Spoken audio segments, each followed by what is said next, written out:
Après Bamako en 2015 et Ouagadougou en 2018, Abidjan accueille le congrès de la Fédération des associations des sages-femmes d'Afrique francophone, FASFAF.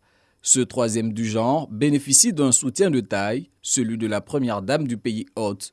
Vous avez choisi le plus beau métier du monde. Celui de participer au miracle de la vie. Mais nous le savons, votre mission est souvent loin d'être aisée. Non aisée en raison des difficultés que rencontrent ces professionnels de la santé. Le déficit d'investissement dans ce corps de métier est surtout pointé du doigt. Pour que les sages-femmes puissent réaliser leur potentiel, il faut accentuer les investissements dans 4 domaines clés: l'éducation, la formation, la planification, la gestion, la réglementation des activités du personnel de santé et l'environnement de travail, le leadership et la gouvernance. Investir dans les sages-femmes est une décision à impact immédiat. Les ressources ainsi injectées ont une incidence directe sur la qualité des services et partant de là sur la santé de la mère et de l'enfant ainsi que sur la sexualité responsable sans risque des adolescents.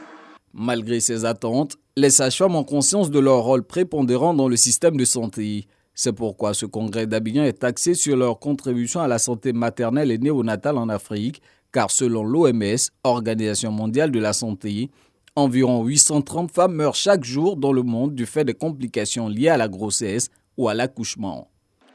Nous sommes à moins de 8 années de l'échéance de 2030, des objectifs de développement durable, où chaque pays devrait avoir un ratio de mortalité maternelle de 140 décès maternels pour 100 000 naissances vivantes. Cependant, les progrès sont encore lents, surtout dans les pays de l'Afrique subsaharienne, où la plupart de ces décès surviennent et beaucoup reste à faire.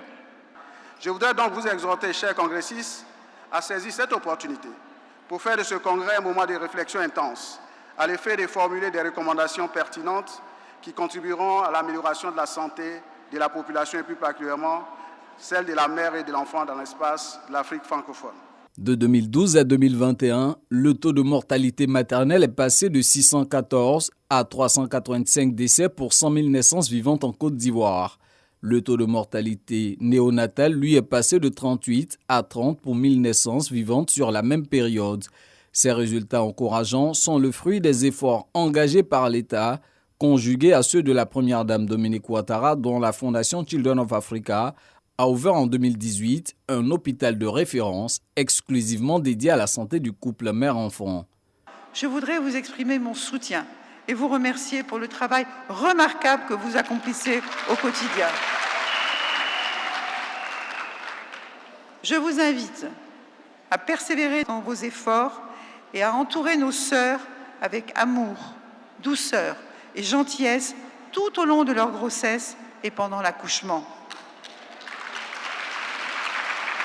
Car, vous le savez mieux que quiconque, mettre au monde un enfant est un moment merveilleux mais difficile.